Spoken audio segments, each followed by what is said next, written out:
Ninth class chapter पढ़ रहे थे अपन, forces and laws of motion.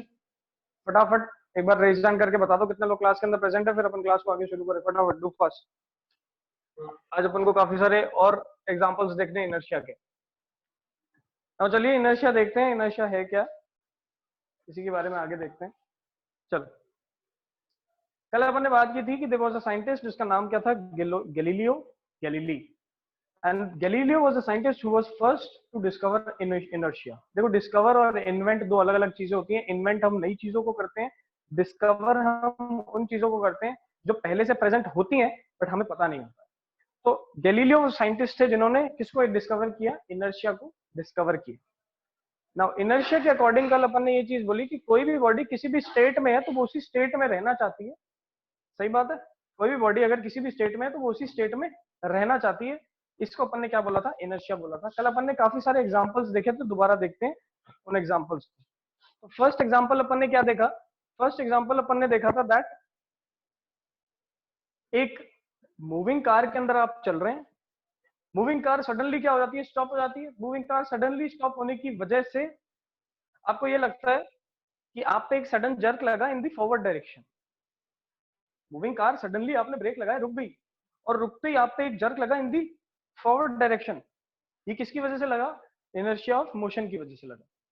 तो किसकी वजह से लगा, inertia of motion, inertia of motion.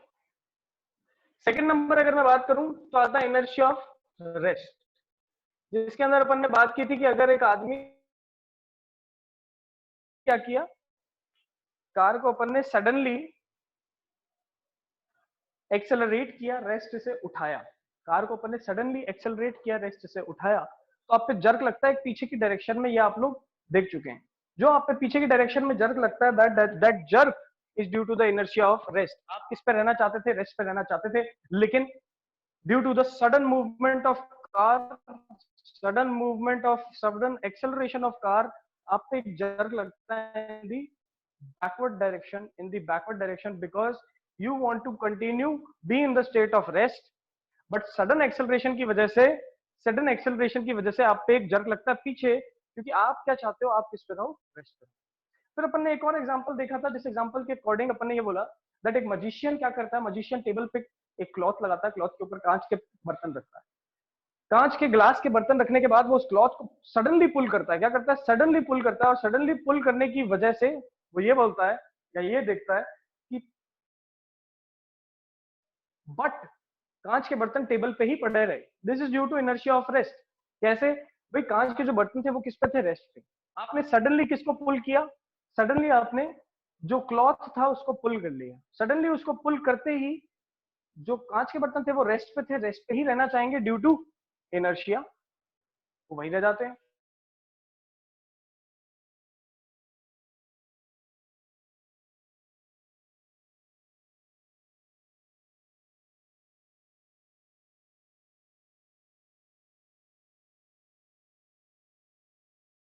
के ऊपर एक अरेंज किया, और जैसे ही हम पीसेस में से बॉटम पीस को स्ट्राइकर से अटैक करते हैं, जैसे ही बॉटम पीस को अपन ने स्ट्राइकर से अटैक किया,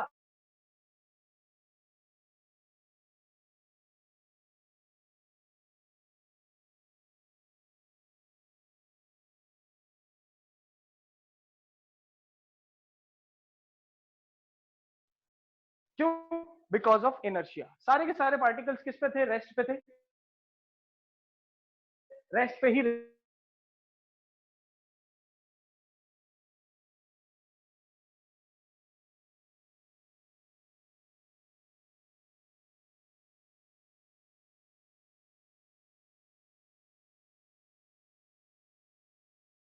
पार्टिकल्स किस पे थे, रेस्ट पे थे। रेस्ट पे रहने की वजह से वो तुरंत क्या कर जाते हैं, अपनी ही प्लेस से नीचे आ जाते हैं, अपनी ही प्लेस से नीचे आ जाते हैं। और अपनी प्लेस से अगर ये नीचे आएंगे, नीचे वाला पार्टिकल आगे चला जाएगा। This was the thing which was observed in, this was the thing which was observed in carrom board. और कल अपन ने इसका एग्जाम्पल भी देखा था। हमने देखा था कि एक रग है, एक रग है, एक ब्लैंकेट है, ठीक है। इस ब्लैंकेट पे धूल जम गई है, धूल को साफ कैसे करते हैं, हम इस ब्लैंकेट को लेते हैं और उसको मारना शुरू करते हैं एक स्टिक के हेल्प से। ब्लैंकेट को लिया, स्टिक के हेल्प से मारना शुरू किया, जब अपन स्टिक की हेल्प से इस ब्लैंकेट को मारते हैं, अपन ये देखते हैं कि ब्लैंकेट तो अपनी जगह से हिल जाता है, बट डस्ट पार्टिकल्स रेस्ट पे रहने की वजह से वहीं रह जाते हैं। डस्ट पार्टिकल्स रेस्ट पे रहने की वजह से वहीं रह जाते हैं और सेपरेट हो जाते हैं, अलग हो जाते हैं। This is also an example of inertia of rest. ये सारे एग्जाम्पल्स अपन ने कल देख लिए थे, कल डिस्कस कर लिए। आज अपन नए टाइप के इनर्शिया पे चलते हैं। दो इनर्शिया कल देखे थे, inertia of motion, inertia of rest. आज अपन देखेंगे इनर्शिया ऑफ डायरेक्शन। ध्यान से देखिए, third number is inertia of direction. Inertia of direction. No, what is inertia of direction? Inertia of direction होता क्या है भाई? मेरे पास एक गाड़ी है, एक कार है, मैं कार में बैठा हूं। कार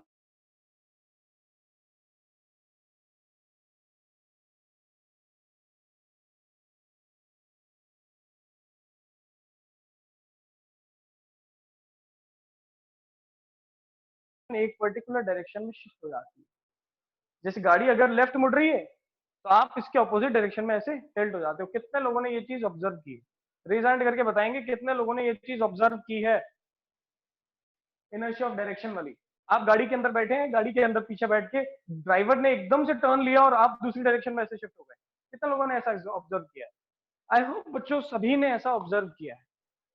इस ऑब्जर्वेशन से अपन ये बता सकते हैं कि भाई हमारी बॉडी क्या चाहती थी, एक पर्टिकुलर डायरेक्शन में रहना चाहती थी, बट क्योंकि ड्राइवर ने एक गाड़ी दूसरे डायरेक्शन में मोड़ी तो हमारी बॉडी तो अभी भी उस डायरेक्शन में रहना चाहती है। इसी को अपन क्या बोलते हैं? इनर्शिया। भाई जिस स्टेट में थी उसी स्टेट में हमारी बॉडी रहना चाहती है, और उसको क्या बोला जाता है? इनर्शिया बोला जाता है। याद रखने की बात बच्चों ये है कि हमारी डायरेक्शन सीधी थी तो हम उसी डायरेक्शन में रहना चाहेंगे। एकदम से गाड़ी ने लिया टर्न, लेकिन हम अभी भी उसी डायरेक्शन में रहना चाहते हैं, तो होगा क्या? आपकी बॉडी टिल्ट कर जाएगी अपोजिट टू द टर्न। आपने अगर इस तरफ मुड़े तो हमारी बॉडी टर्न दूसरी डायरेक्शन में हो जाती है। आपको ये चीज पता होना चाहिए, आपने ये चीज देखी होनी चाहिए। This was the example of inertia of direction. This was the example of inertia of direction. इस एग्जाम्पल से अपन ने ये चीज प्रूव की दैट एक बॉडी अगर पर्टिकुलर डायरेक्शन में मूव कर रही है, एक बॉडी पर्टिकुलर डायरेक्शन में मूव कर रही है, तो वो उसी में मूव करती रहेगी। आप डायरेक्शन चेंज कर दोगे तो उसके बावजूद इनर्शिया उसको क्या चाहता है कि डायरेक्शन चेंज ना हो। बच्चों आई होप इनर्शिया वाला टॉपिक सबको यहाँ पर समझ में आया होगा। फटाफट जिन जिन को समझ में आ गया हैंड रेज करो फटाफट सारे बच्चे, और मुझे बताओ। फटाफट बताओ बच्चों, फटाफट फटाफट बताओ, फटाफट विकास। काफी सारे हाथ मुझे नहीं दिख रहे हैं अभी भी। चलिए, तो अपन ने यहाँ पर क्या देख लिया? इनर्शिया वाला टॉपिक देखा है, which was discovered by Galileo. Which was discovered by Galileo. Galileo ने इनर्शिया वाले टॉपिक को डिस्कवर किया था। और इस टॉपिक के अकॉर्डिंग हमने क्या देखा कि जो भी बॉडी की स्टेट रहती है, जैसे वो रेस्ट हो, जैसे वो मोशन हो, चाहे वो डायरेक्शन हो, बॉडी उसी स्टेट में रहने की कोशिश करता है। बॉडी उसी स्टेट में रहने की कोशिश करता है। This is known as inertia. This is known as inertia. Inertia के काफी सारे अपन ने एग्जांपल्स भी देखे, समझने की कोशिश की। आज अपन शुरू करते हैं next topic of this chapter, which is known as Newton's laws of motion, and which is the most important topic of this chapter. Now let us see क्या होता है न्यूटन्स लॉज ऑफ मोशन, कैसे अपन देखते हैं, क्या क्या examples रहते हैं, सब देखेंगे। आई होप बच्चों चैप्टर बड़ा आसान सा है। पहले अपन ने फोर्सेस पढ़ा, फिर अपन ने फोर्सेस के टाइप्स वगैरह देखे, फोर्सेस से होता क्या है ये देखा, फिर अपन ने ये देखा कि इनर्शिया क्या होता है। अब अपन देख रहे हैं न्यूटन्स लॉज ऑफ मोशन, और फिर चैप्टर खत्म हो जाएगा। सिंपल सा चैप्टर है, फटाफट देखते हैं। तो नेक्स्ट हेडिंग जो रहेगी अपनी क्या रहेगी? Newton's laws of motion. Now there was a scientist जिन्होंने किसके बारे में बताया? मोशन के बारे में बताया और कुछ लॉज निकाले। साइंटिस्ट का नाम क्या है? न्यूटन है, सर आइजैक न्यूटन। सबने इसके बारे में सुना है, ये बहुत ही बड़े साइंटिस्ट थे, sir Isaac Newton. Who discovered gravitation force, जिन्होंने सबसे पहले ग्रेविटेशन फोर्स को डिस्कवर किया। हम कहानी पढ़ चुके हैं चैप्टर के स्टार्ट के अंदर, जिस कहानी के अकॉर्डिंग हमने ये देखा कि भाई ये जब एक पेड़ के नीचे थे, वहां पर एक एप्पल गिरा इनके सर के ऊपर आके गिर के, और जब सर के ऊपर गिरा इनकी नींद खुली, तब इनको पता चला कि there are some forces in this world, और इन्होंने इन फोर्सेस पे रिसर्च किया और आगे कंटिन्यू की अपनी रिसर्च। चलिए अब इसी चीज को आगे देखते हैं, न्यूटन लॉज ऑफ मोशन के बारे में बात करते हैं। न्यूटन के कितने लॉ थे? 3 लॉ। जिस तरीके से इनर्शिया भी 3 तरीके का होता है, inertia of rest, inertia of motion, inertia of direction, इसी तरीके से न्यूटन के भी 3 लॉ थे। कौन कौन से लॉ थे? पहला लॉ, नाम इसका फर्स्ट लॉ ऑफ न्यूटन ही है। क्या ये बोलते हैं इसे? First law of motion, first law ही बोला जाता है। पहले अपन इसका स्टेटमेंट लिखेंगे, फिर अपन इसके बारे में बात करेंगे। पहले अपन इसका स्टेटमेंट लिखेंगे, फिर अपन इसके बारे में बात करेंगे। देखो ध्यान से, स्टेटमेंट क्या है? A body at rest or in uniform motion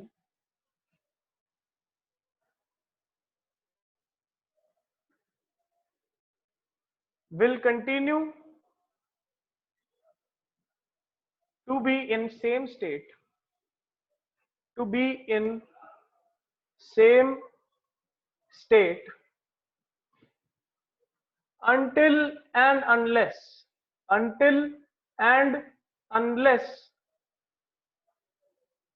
an external force, external unbalanced force is applied on it। चलिए अब ये तो आ गया स्टेटमेंट। अब इसके बारे में करेंगे अपन बात। स्टेटमेंट के अकॉर्डिंग हमें ये पता है कि अगर कोई बॉडी किस पे है? रेस्ट पे है। अगर कोई बॉडी किस पे है? रेस्ट पे है, और कोई बॉडी यूनिफॉर्म मोशन में है, तो वो उसी स्टेट और रेस्ट पे या मोशन में रहेगी। देखो क्या बोला, अब बॉडी एट रेस्ट और इन यूनिफॉर्म मोशन। बॉडी अगर रेस्ट पे है, चाहे वो यूनिफॉर्म मोशन में है, वो उसी स्टेट में रहेगी।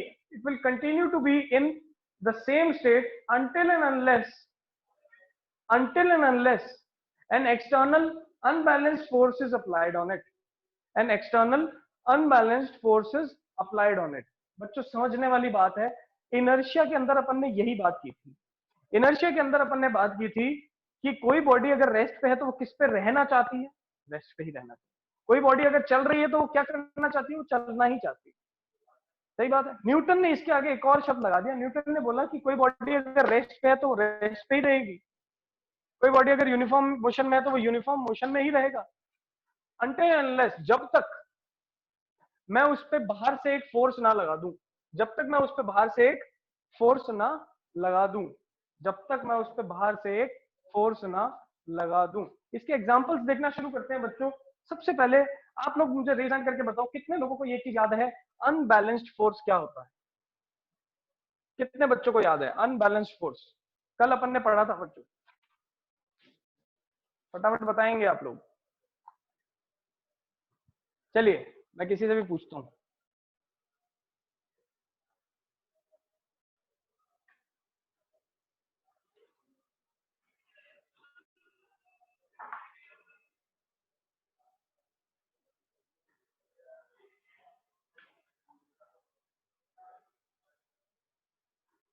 देव अग्रवाल,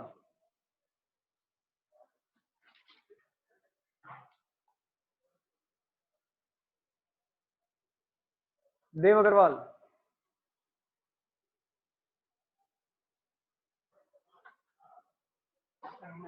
कर दिया था।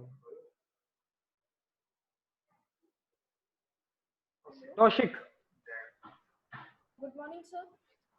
Good morning Kaushik. Sir, an unbalanced force is the force which is not balanced. That is, when a force is applied from one side, that is more than the force applied from the opposite side. So the object move in the direction of that force which is applied at the higher magnitude. Very very good, very good, बहुत बढ़िया, बहुत बढ़िया, बहुत बढ़िया, perfect answer दिया है। Thank you, sir. चलिए, टॉशिक ने हमें बताया व्हाट इज अनबैलेंस फोर्स। तो कल अपन ने देखा था अनबैलेंस फोर्स क्या होता था। हमने बॉडी पे दो तरफ से दो फोर्सेस लगाए थे। एक तरफ से अपन ने ज्यादा फोर्स लगाया, दूसरी तरफ से कम फोर्स लगाया, और जिस तरफ ज्यादा फोर्स लगता था उसी तरफ बॉडी का मोशन होना शुरू हो जाता था। कल अपन ने ये बात की। अब अपन एक बात करते हैं, ध्यान से सुनो। अगर कोई बॉडी रेस्ट पे है, जैसे कि अपन बात करें, ये मेरा हाथ जो है, ये टेबल मान लो कि क्या है, ये टेबल है। इस टेबल पे ये मार्कर ऐसे पड़ा है। अगर मैं आज इस टेबल पे ऐसे मार्कर को रख के चला जाऊं और मैं कल आके इसी टेबल पे देखूं, तो ये मार्कर अपनी ही जगह पे पड़ा रहेगा। कब तक पड़ा रहेगा? जब तक कोई इसे उठा के कहीं और ना रखे। सही बात है। इसको किसी को उठा के किसी और जगह पे रखने के लिए फोर्स लगाना पड़ेगा। इसका मतलब न्यूटन ने भी यही कहा। न्यूटन ने बोला एक बॉडी अगर रेस्ट पे है, देखो ये मार्कर रेस्ट पे था, ठीक है। सिमिलरली अगर बॉडी किसी पे है, रेस्ट पे है, तो वो it will continue to be in that same state. मतलब न्यूटन के हिसाब से अगर कोई चीज रेस्ट पे है तो वो रेस्ट पे ही रहना चाहेगी। कब तक? जब तक कोई उस पे एक्सटर्नली फोर्स ना लगा दे। अगर ये टेबल पे ऐसे पड़ा है तो ये पड़ा ही रहेगा। आज देखूं, कल देखूं, परसों देखूं, उसके अगले दिन देखूं, उसके नेक्स्ट डे देखूं, कितने भी दिन देखूं, मुझे ये चीज टेबल पे पड़ी हुई लगेगी। लेकिन अगर किसी को इस टेबल से, इस चीज को रेस्ट से हटाना है, इसको कहीं और लेके जाना है, क्या करना पड़ेगा? ऐसे पकड़ना पड़ेगा, फिर फोर्स लगा के उठाना पड़ेगा, और फिर दूसरी जगह लेके जाना पड़ेगा। बच्चों, समझने की बात यहाँ पर यह है कि कोई भी ऑब्जेक्ट अगर वो रेस्ट पे है तो न्यूटन के हिसाब से वो किस पे रहना चाहिए? रेस्ट पे रहना चाहिए। कब तक? जब तक उस पे एक्सटर्नल फोर्स ना लगे। ये ऐसे ही रहता, ये देखो ऐसे ही पड़ा है, इससे कुछ नहीं हो रहा है। कब तक? जब तक मैंने उसको उठाया नहीं। जब मैंने इसको उठाया, मैंने क्या किया? इस पे फोर्स लगाया। फोर्स लगाया, कैसा फोर्स लगाया? अनबैलेंस फोर्स लगाया। मतलब मैंने जो फोर्स लगाया वो ज्यादा था, इसीलिए उठ के मेरी तरफ आने लगा। बच्चों, आई होप आपको थोड़ा बहुत समझ में आने लगा। ऐसे ही समझो, जैसे मान लो मेरे पास ग्राउंड पे एक फुटबॉल पड़ी है। ग्राउंड पे एक फुटबॉल पड़ी है, रेस्ट पे है ये फुटबॉल। किस पे है ये फुटबॉल? रेस्ट पे है। रेस्ट पे जो फुटबॉल है वो ऐसे ही पड़ी रहेगी, रेस्ट पे ही पड़ी रहेगी। क्यों? क्यों ऐसे पड़ी रहेगी? क्योंकि यहाँ पर ये इनिशियल पोजीशन इसकी 0 थी, भाई ये रेस्ट पे था। न्यूटन के हिसाब से कोई आदमी रेस्ट पे हो या कोई बॉडी रेस्ट पे हो तो वो वैसे ही रहेगी। तब कब तक रहेगी? जब तक इसको कोई फोर्स ना लगे। ठीक है। तो ये बॉडी आप चेक करके देख लेना। आप एक फुटबॉल लेना, उसको ग्राउंड पे रख देना, एक दिन रखोगे, 2 दिन रखोगे, वो वहीं पड़ी रहेगी। कब तक? जब तक कोई इस पे फोर्स ना लगा दे। लेकिन सर आप बोलोगे सर ऐसा तो होता नहीं, हम जब अगर फुटबॉल ग्राउंड में रख देंगे तो कोई तो फुटबॉल चोरी करके ले जाएगा। ग्राउंड में मतलब अपने घर पे रख दो। आप घर पे एक पर्टिकुलर जगह पे फुटबॉल को रख दो। आज रखोगे, कल जाके देखोगे तो फुटबॉल वहीं पड़ी रहेगी, परसों देखोगे तो भी फुटबॉल वहीं पड़ी रहेगी। ऐसा क्यों? क्योंकि न्यूटन का लॉ ये कहता है कोई चीज रेस्ट पे है तो वो रेस्ट पे ही रहेगा। कब तक? जब तक उस पर कोई ना कोई मैं बाहर से आके फोर्स ना लगा दे। बाहर से आके फोर्स लगाने का मतलब, जैसे मुझे अगर फुटबॉल को इस जगह से हिलाना है तो मेरे को क्या करना पड़ेगा? किक करना पड़ेगा। जैसे ही इसको किक करूंगा, किक करने का मतलब क्या है? मैंने इसके पीछे से क्या लगाया? फोर्स लगाया। और फोर्स लगाया तब ये क्या करेगी? बॉल ऐसे आगे मूव करना शुरू कर देगी। कैसे? आगे मूव करना शुरू कर देगी। समझ में क्या आता है बच्चों? समझ में यह आता है कि न्यूटन का पहला लॉ ये कहता है, फर्स्ट लॉ ये कहता है कि अगर कोई बॉडी रेस्ट पे है तो वो रेस्ट पे ही रहेगी। कब तक रहेगी? जब तक कोई आके उस पर फोर्स ना लगा दे। इसी को दोबारा देखते हैं, नेक्स्ट एग्जांपल देखते हैं, मोशन का एग्जांपल। क्योंकि देखो न्यूटन ने बोला था कि बॉडी रेस्ट पे भी हो सकती है और मोशन में भी हो सकती है ना, तो मोशन का एग्जांपल देखते हैं। एक फुटबॉल है, फुटबॉल का एग्जांपल देखो ध्यान से। ये ग्राउंड है, this is the ground and this is the football. This is the football, ये रही फुटबॉल। ये फुटबॉल आगे चल रही थी, मैंने इसको किक मारा, ये कुछ देर तक ऐसे आगे चलती गई। मैंने देखा कुछ देर बाद फुटबॉल रुक जाती है। मैंने देखा कुछ देर बाद फुटबॉल रुक जाती है। देखा ये यहां से यहां तक इसका इसने डिस्टेंस ट्रेवल किया और इसके बाद यहां पर आके ये फुटबॉल ऐसे रुक गई। ऐसे रुक गई। ऐसा क्यों हुआ? ऐसा इसलिए हुआ बच्चों क्योंकि अपन ने पिछली क्लास के अंदर, जब अपन छोटी क्लासेस में थे, जब अपन 8th क्लास में थे, अपन ने एक शब्द पढ़ा था जिसका नाम है फ्रिक्शन। क्या है? फ्रिक्शन। अब फ्रिक्शन किसकी वजह से लगता है? जब दो सरफेसेस एक दूसरे पे स्लाइड करते हैं। आपने पढ़ा होगा बच्चों कि फ्रिक्शन कब लगता है? जब दो सरफेस एक दूसरे पे स्लाइड करते हैं, स्लाइड करते हैं, स्लाइड करते हैं। स्लाइड कर रहे हैं देखो, तब क्या लगता है, दोनों बॉडी के बीच में फ्रिक्शन लगता है। यहां पर भी फुटबॉल एंड ग्राउंड के बीच में स्लाइडिंग हो रही है। देखो स्लाइडिंग हो रही है, रबिंग हो रही है। कहां पर? ये जो पार्ट फुटबॉल का ग्राउंड से टच है वहां पर। तो इनके बीच में क्या लगता है? फ्रिक्शन फोर्स लगता है इन दी ऑपोजिट डायरेक्शन। क्या लगता है? फ्रिक्शन फोर्स लगता है, फ्रिक्शन फोर्स। इस फ्रिक्शन फोर्स की वजह से बॉडी रुक जाती है, फुटबॉल रुक जाती है थोड़ी देर बाद जाके।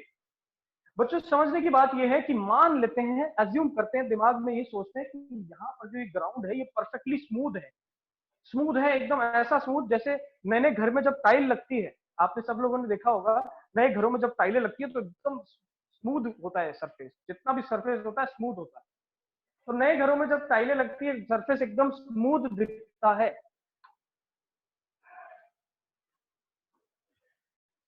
बच्चों अपना वीडियो ऑन मत करो। चलिए, नए घरों में जब टाइलें लगती है तो वो सरफेस एकदम स्मूथ दिखता है। उस स्मूथ सरफेस पे आप स्लाइडिंग भी करते होंगे कभी कभार, काफी बच्चों ने ऐसा घर पे किया होगा। यहां से अपन को एक चीज पता चलती है, दैट स्मूथ सरफेस पे फ्रिक्शन कम होता है, फ्रिक्शन नहीं लगता। हम मानते हैं कि ग्राउंड जहां पर अपन ने फुटबॉल को किक किया वहां पर कोई फ्रिक्शन लगा ही नहीं। अगर मान लो कोई फ्रिक्शन लगता ही नहीं, कोई हवा यहाँ पर होती ही नहीं, तो ये बॉल चलती रहती और इन्फिनिटी तक चलती ही जाती। इसी को अपन क्या बोलते हैं? इनर्शिया बोलते हैं। भाई बॉडी अगर मोशन में है तो मोशन में ही रहना चाहती है। न्यूटन ने ये बोला कि वो मोशन में कब तक रहेगी, जब तक उस पर कोई एक्सटर्नल फोर्स ना लग जाए। यहाँ पर ये फुटबॉल है, इसको किक किया, ये किस पे रहना चाहता है? मोशन में रहना चाहता है। क्यों? क्योंकि मैंने इसको किक किया, जैसे ही इसको किक किया, फुटबॉल को जैसे किक करता हूँ फुटबॉल आगे जाने लगती है, मोशन में आ गई। मोशन में आ गई तो अब ये फुटबॉल किस में रहना चाहती है? मोशन में रहना चाहती है। कब तक? जब तक कोई इस पे फोर्स लगा के इसको रोक ना दे। यहाँ पर इसको रोक कौन रहा है? फ्रिक्शन रोक रहा है। अगर मान लो फ्रिक्शन नहीं होता तो ये फुटबॉल चलती रहती, कोई रोकने वाला ही नहीं।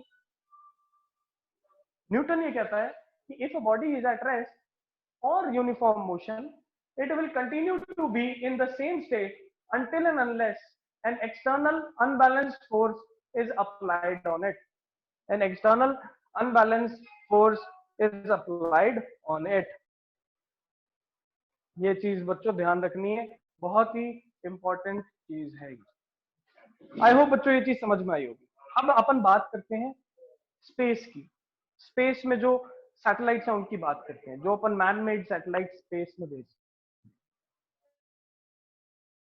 हैं, कोई दिक्कत नहीं।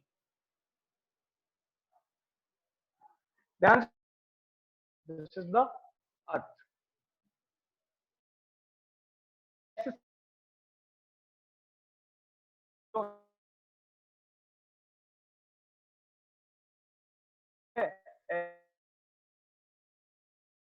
ये सैटेलाइट का सोलर पैनल भी होता है ना कुछ ऐसे, सोलर पैनल।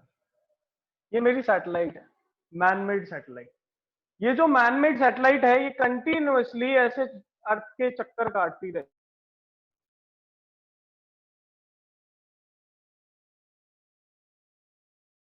दैट। जब अपन स्पेस की बात करते हैं, जब अपन अर्थ के बाहर चले जाते हैं, वहां पर कोई भी एटमॉस्फेयर नहीं है, कोई भी ग्राउंड नहीं है जो फ्रिक्शन लगा पाए, कोई हवा नहीं है जो फ्रिक्शन लगा पाए।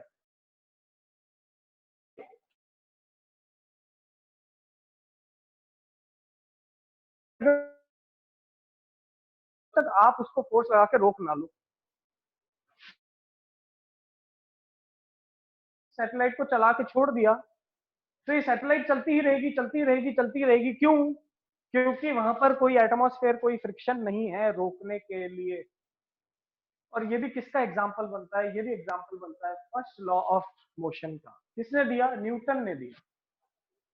अरे बात समझ में? तो न्यूटन का पहला लॉ क्या कहता है बच्चों? न्यूटन का पहला लॉ ये कहता है कि अगर कोई बॉडी रेस्ट पे है तो वो रेस्ट पे ही रहेगी, अगर कोई बॉडी मोशन में है तो वो मोशन में ही रहेगी, until and unless जब तक आप उस पर खुद फोर्स लगा के उसकी स्टेट को चेंज ना कर दो, जब तक आप खुद फोर्स लगा के उसकी स्टेट को चेंज ना कर दो।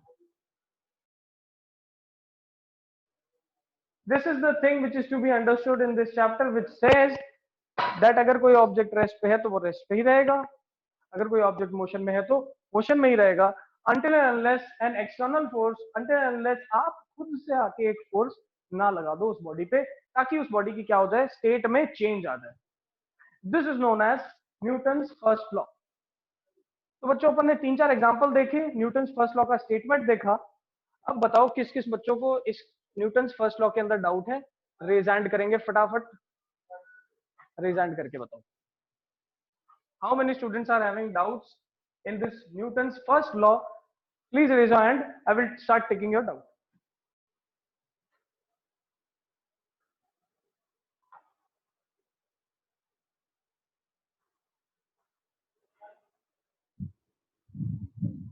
गौरव राजपुरोहित। Hello sir. हाँ हेलो जी, बताओ क्या बच्चे क्या डाउट है? सर, इतने दिनों से बोलो, ट्रेन doubt अपने बताओ। ट्रैक अब इतने दिनों से ट्रेन अपने ट्रैक पे खड़ी, सर ये भी इसी का एग्जांपल है। बिल्कुल सही बात है, इतनी दिनों से ट्रेन अपने ट्रैक पे खड़ी है, खड़ी है तो खड़ी है, क्यों? क्योंकि यस कोई सर। इंजन है ही नहीं। अब जब तक इंजन ऑन नहीं करोगे, इंजन जब तक उस ट्रेन को खींचेगा नहीं,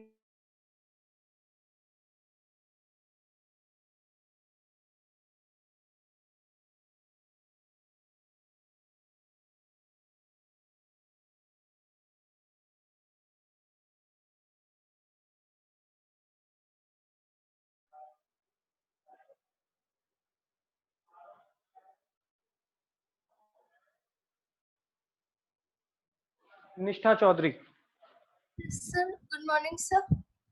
good morning. Sir, what is the difference between Newton's first law of motion and inertia, sir? Because both need external force for moving. बहुत बढ़िया, बहुत बढ़िया, चलो इसको सॉल्व करते हैं। देखो, बहुत बढ़िया क्वेश्चन पूछा निष्ठा ने। चलिए, अकॉर्डिंग टू दिस क्वेश्चन हमें बोला कि इनर्शिया क्या कहता है। गैलीलियो ने बोला कोई ऑब्जेक्ट अगर रेस्ट पे है तो वो रेस्ट पे ही रहेगा, मोशन में है तो मोशन पे ही रहेगा। न्यूटन ने भी यही चीज बोली, न्यूटन ने बोला कोई और बॉडी रेस्ट पे है तो रेस्ट पे ही रहेगी, मोशन पे है तो मोशन पे ही रहेगी। गैलीलियो ने ये नहीं बताया था कि फोर्स लगाओगे तो स्टेट चेंज हो जाएगी। न्यूटन ने ये भी बता दिया कि रेस्ट पे है तो रेस्ट पे तो रहेगी, मोशन में है तो मोशन पे रहेगी। कब तक? जब तक कोई एक्सटर्नल फोर्स ना लगे। तो ये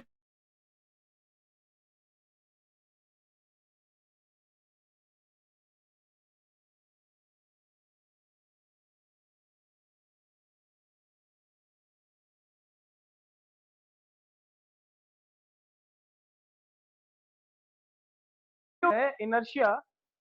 ध्यान से सुनो, गैलीलियो के हिसाब से इनर्शिया इज, गैलीलियो के हिसाब से इनर्शिया जो है वो ये कहता है कि बॉडी अगर रेस्ट पे है तो रेस्ट पे रहेगी, मोशन पे है तो मोशन में।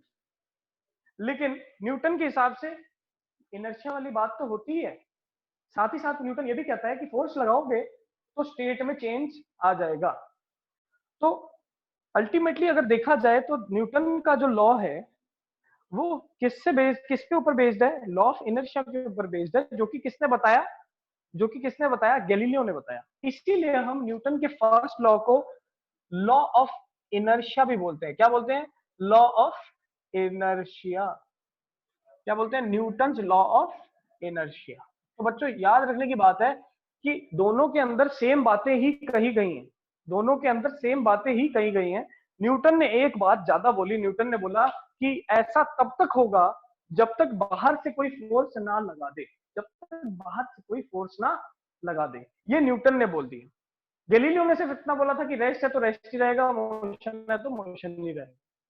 न्यूटन ने फोर्स के बारे में भी बात कर दी, क्योंकि न्यूटन का जो ये लॉ है फर्स्ट लॉ, ये गैलीलियो के इनर्शिया से निकला है, तो इसीलिए अपन इसको न्यूटन्स लॉ ऑफ इनर्शिया भी बोलते हैं कभी कभार। ठीक है, this is also known as Newton's law of inertia. This is to be learned here. चलिए, क्या समझ में आया बच्चों? यहां से ये चीज समझ में आई that the first law of Newton is based upon the law of inertia given by Galileo. काफी सारे एग्जांपल्स देखे थे, इसी को अपन आगे देखेंगे। चलिए, तो जितने बच्चे इसके ऊपर और कोई एग्जांपल बता सकते हैं आप फटाफट हैंड रेज करो। मैं चाहता हूं बच्चों आप मुझे बताओ कि फर्स्ट लॉ का और कोई एग्जांपल क्या हो सकता है।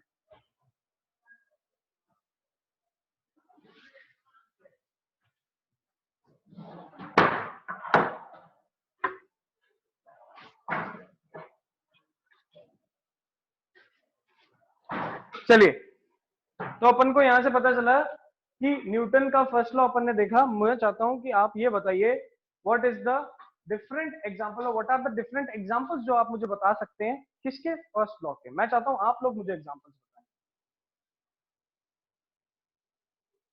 Good Yash morning Modi, sir.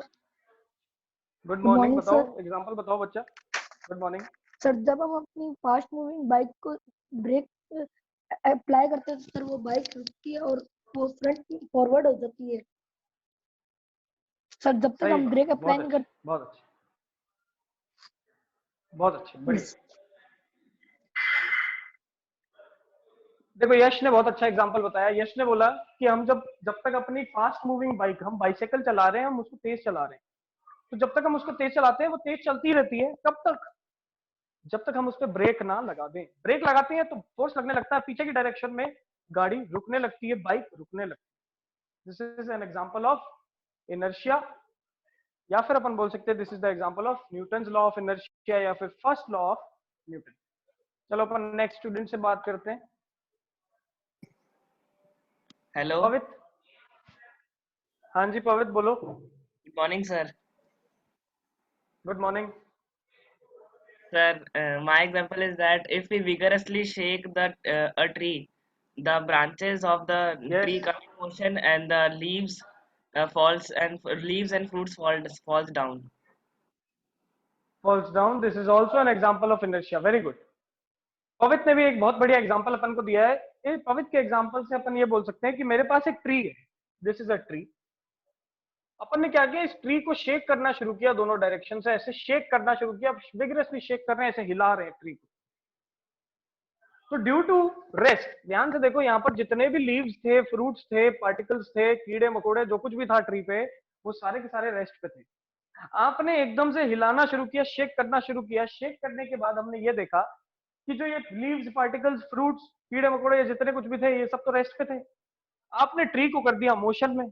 Tree को मोशन में करते ही सारे के सारे लीव्स जो हैं वो अपनी जगह पे ही रह जाते हैं और ट्री मूव करने लग जाता है, जिसकी वजह से ये नीचे फॉल डाउन कर जाते हैं। This is also an example of inertia of rest. Very good, बहुत बढ़िया।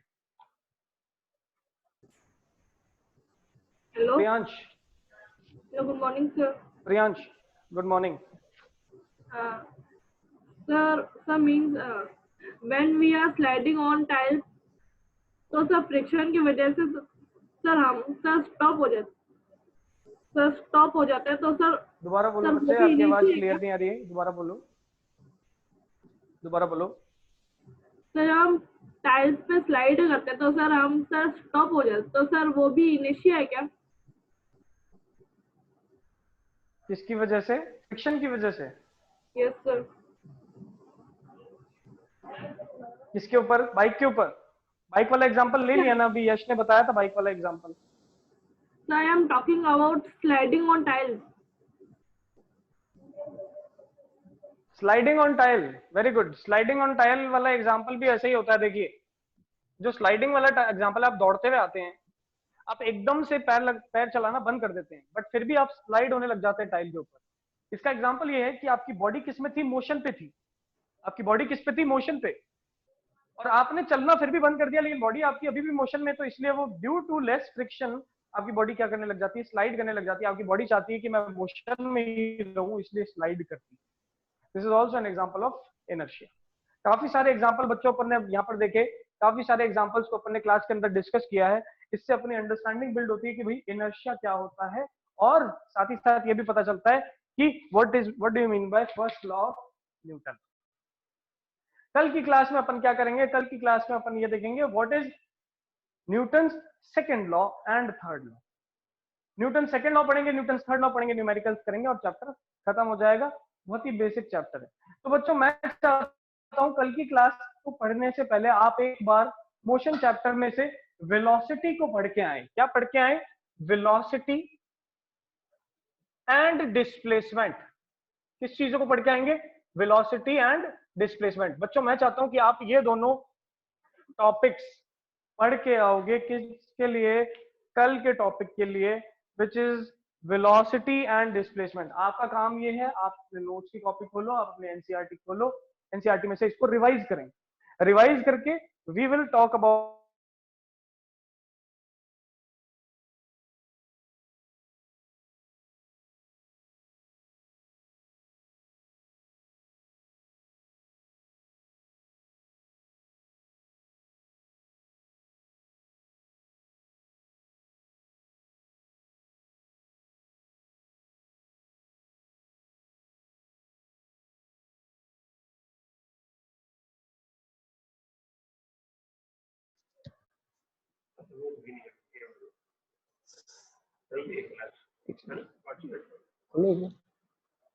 कर दिया ना।